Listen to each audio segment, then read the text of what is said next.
Screaming Geek Media here. I am Jerry the Geek. Today's video is a top 10 list. We're going to talk about my top 10 favorite disaster movies. But before we get into that, if you like physical media, 4Ks, Blu-rays, even DVDs, I do have those. I've watched quite a few of those old ones once in a while. If you like movies, home theater in general, please check out my other videos on my channel.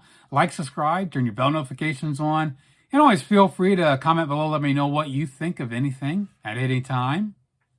So let's dive into my top 10 disaster movies. I did a disaster movie theme for the month of January. I just did a video. You can check out everything I watched that month. So if you want to watch, see what I, talk about some of them that's not in this list, definitely check that video out. So to start off, coming in at number 10, we've got Poseidon. This is actually a remake of the original. I've never seen the original. I need to check it out sometime. But great movie here. Has Kurt Russell. Some of the other, my mind goes blank. Richard Dreyfuss, Josh Lucas. So they got a couple big hitters here, but great story overall. Great action, and I don't think it has any dry spots. It's just great action movie just to pop in and really enjoy it. So coming in at number 10, we got Poseidon. Coming in at number 9, we've got The Core. Of course, a lot of you probably think, why in the hell I would put this in my top 10? Because I love it. It's a fun movie. It's a popcorn movie. It's not realistic.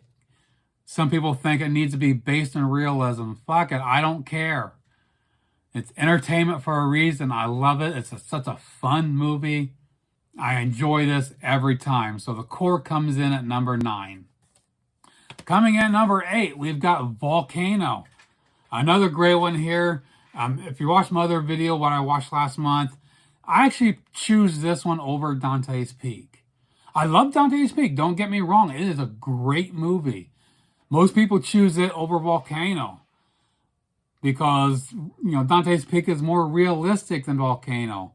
Again, I don't care about the realism. It's entertainment. It's a fun idea that a volcano comes up in the middle of freaking Los Angeles and spills lava everywhere. I love this movie. It's a great, fun entertainment. So Volcano comes at number 8. Number 7, San Andreas. Definitely, it's a comfort movie of mine. I've talked about this a lot. I've watched this many, many times since I got this on 4K. That's why I had to put it in my list because it's so rewatchable.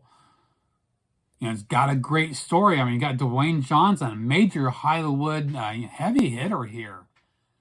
Great action sequences. So yeah, San Andreas, number 7. Next up, coming at number 6, we've got War of the Worlds with Tom Cruise. Again, I love this movie. High rewatchable. I can watch this anytime. So yeah, when it comes to alien invasion movies, this is one of the best out there. I love this movie. Great update. It's been many, many years since I've seen the original. So coming at number 6, War of the Worlds.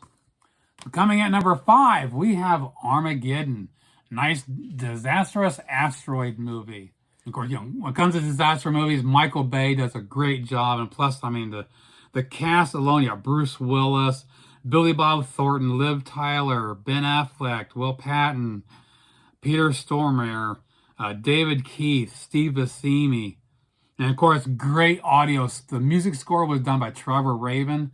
I love the music score. It's freaking phenomenal. We should be seeing this get a 4K this year. We haven't heard about any details of a date or who's putting out, but it is coming. I just don't know when or who from. So coming at number 5, Armageddon. Coming at number 4, we've got another alien invasion movie, Independence Day. This is when it comes to alien invasions, this is what everything is measured up against. This is a major blockbuster from Roland Emmerich with Will Smith. Incredible. Watched this many times. Of course, I've mentioned this in the last video. And of course, this one has the theatrical version and the extended cut. And honestly, after watching the extended cut a couple times, I don't prefer it. I prefer the theatrical. Some of you might disagree. Please comment below, let me know what you think. But yeah, yes, it adds some of the scenes where you hear the more of a backstory between Quaid's character and the kids. There's a little bit more of a backstory to it and why shows that he does care about him. But honestly, those added scenes I thought kind of killed the pacing. So I prefer the theatrical in my opinion. I plan on doing a video sometime comparing any movies that have theatrical versus extended cuts, because extended cuts aren't always better. Sometimes they cut stuff out for a reason that doesn't help. So definitely look for that on the horizon. I will be doing a video talking about that. But yeah, so number 4, Independence Day. Coming at number 3, we have another Roland Emmerich movie, and you just knowing that, you probably know what it is. The Day After Tomorrow. You can't go wrong here when it comes to disaster movies. This is he set the bar pretty damn high. Another comfort movie. I've watched this many times. It's just great to pop this in and veg to. It's incredible. So number 3, The Day After Tomorrow. Now coming in at number 2, this might surprise you. I had to put this high up there because just when it comes to the disaster movies, this is an all-time iconic classic that everything is measured up against and is still valid today. I enjoy this as much today as I did back as a kid. Earthquake. So many movies from that era just don't hold up anymore. This one does. I really enjoy this as much today as I did as a kid.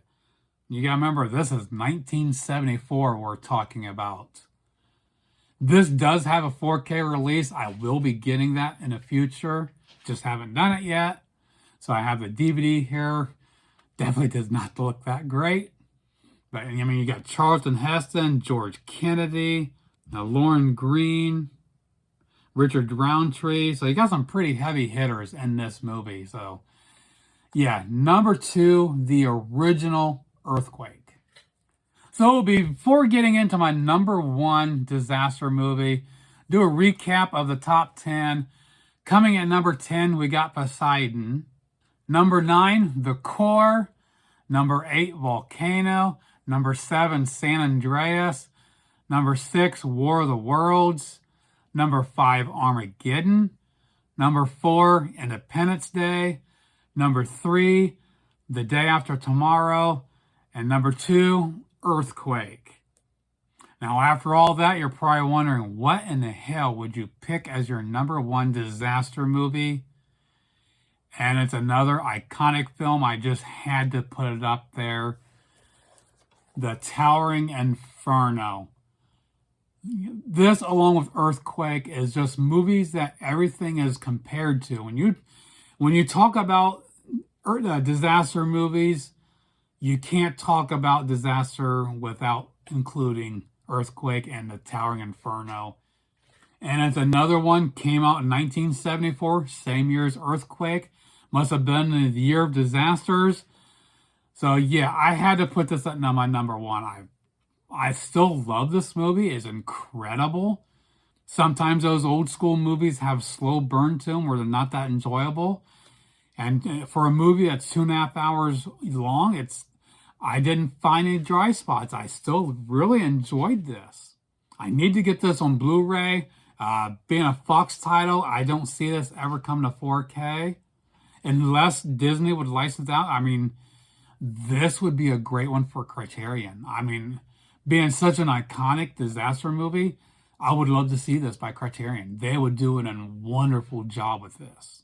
So Disney, Criterion, please do something. I want to see an upgraded version of this.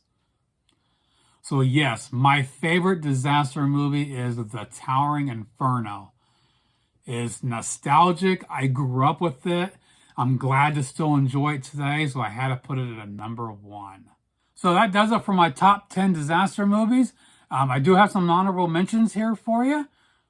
The first one up is one, I kind of had it in my top 10, but I did a lot of juggling around and All these, I think every one of these was, I would consider a top 10, but they didn't make it. It's just the process of elimination. You can't have everything in your top 10. And so the first one up is Deep Impact, which I had to stream. I got rid of my DVD, and I don't know if I had it on Blu-ray or not. So I need to get the 4K. So in the medium, I had to watch it on streaming, watch it on Tubi. For some reason, it's a Paramount movie, but Paramount Plus didn't have it. Screw them. That's why I hate streaming. They take shit off that you want to watch. Next up, we've got Dante's Peak, another great one that deserved a top 10, but just didn't make it. Next, honorable mention, Titanic, another great classic. Not the greatest disaster movie, but it's a great movie overall based on its, an actual event. Next honorable mention, we've got Deepwater Horizon, based on a true story. Great movie here, great Blu-ray. After watching this again, I told the wife, I'm like, yes, this is on 4K. I'm not going to get it. This is freaking phenomenal.